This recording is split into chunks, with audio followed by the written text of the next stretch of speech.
And do you think it's possible to reach a high level of business success without immense sacrifice? Of course, it's a possibility if you decide to define business success at a certain level. I would argue that a business that's living and breathing, that is alive and growing, that makes the founder $800,000 a year is an outrageously successful business. The top 1% earners in America make $480,000 a year. You're a top 1% success, and at $800,000 a year take home from a small business, one does not have to sacrifice in the way that the question was posed, right? At that level, you don't have to work 19 hours a day.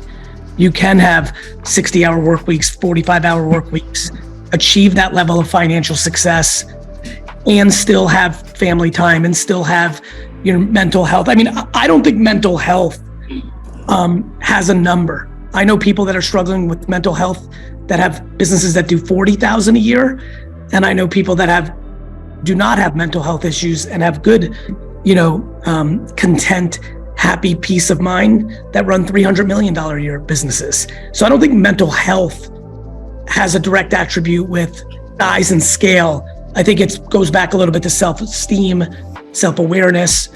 I also think by show of hands, because I see most of you, how many of you in this class intuitively believe like doing business or being an entrepreneur is as fun to you as like playing sports or watching TV or skiing or like it's like the most fun? Raise your hand. Right, so for me, that group is gonna struggle to burn out if their literal favorite thing on earth and their hobby and their fun is business building. Of course there's sacrifices, but I don't know if you know this, there's a lot of people in this classroom, Professor, I don't know if you know this, there's a lot of people you and I know who do not own businesses, who are employees, who sacrifice things too. Sacrifice is just a reality of life. But you get to decide what success is, right? Like, what's success? $1 million? $10 million? $100 million? $1 trillion? To me, why I love entrepreneurship, for me, success is being able to do what you want to do every day and living within the means of how much money you have. So if you don't have tons and tons and tons of money, well, then you can fly private everywhere, anytime you want. But having the freedom to create and do your fucking thing, well, that doesn't take that much money.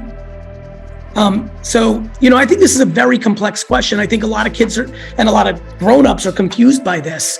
I don't think you have to be unhappy, to win.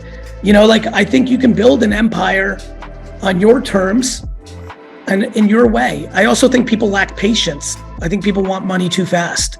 I think that hurts them. I think that's where I think people burn out or sacrifice because they're trying to win too fast to show everybody that they won. Go ahead. You defining success, Gary, it's not just in financial terms. It's in freedom and lifestyle and all those other things. But if you want to be an entrepreneur, I remember one of your first things is you better have a stomach for it. Listen, it's hard. It's lonely. It's like, so hard. I'm petrified of people thinking entrepreneurship is cool and just doing it because they think it's cool. It's fucking hard. Well, I don't want to, we romanticize it because we bring in so many successful people, but anywhere there's a business, someone's A, made a really courageous decision, and B, is going through a lot of shit all the time. For every person you brought to this class, there's 20 million people who tried to do it and failed miserably. It's hard. I think the other thing is, how old are you, Professor? Oh, come on. I'm 58. I'm 47. And the whole audience just was gasped. They said, That can't be. So, brother, when you and I were growing up, you know this, and I want you to deliver this because I'm not in the room, and I think in the room it lands even more. When we were growing up, if you made $1 million a year, you were big time. Now, if you told the majority of the most ambitious kids in this room that they're only gonna make $1 million, a year max in their career, they would think like they fucked up. Oh my God. And so I think like success got reframed into crazy numbers. Like you had movies coming out saying, like Justin Timberlake's, making a movie 15 years ago that's like, what's better than $1 million, $1 billion? It all got weird. And the separation of wealth and society has gotten weird and too extreme. And so like, I think people are confused out there. We got a question sort of related to that, Ryan. Hi, Gary. So just relating to the concept of failing fast and learning from your past mistakes, how can individuals reframe their perception of failure and use as a tool for growth and progress?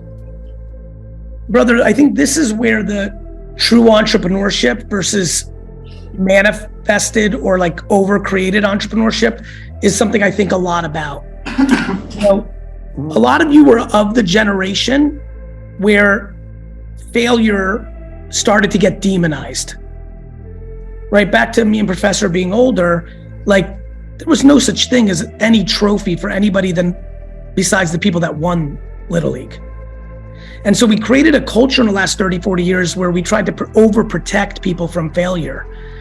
When I hear that question from you, I get scared because when I think about the school system, society for the last 30, 40 years, we didn't do a lot of favors for people to get comfortable with losing. We demonized it.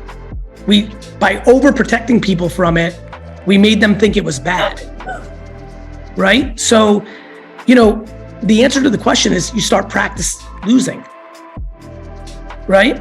Like, here's a good one. There's a lot of people in this class that think other people in this class are cute. They should go out and roll up on them and ask them out. And when they say no, that's good.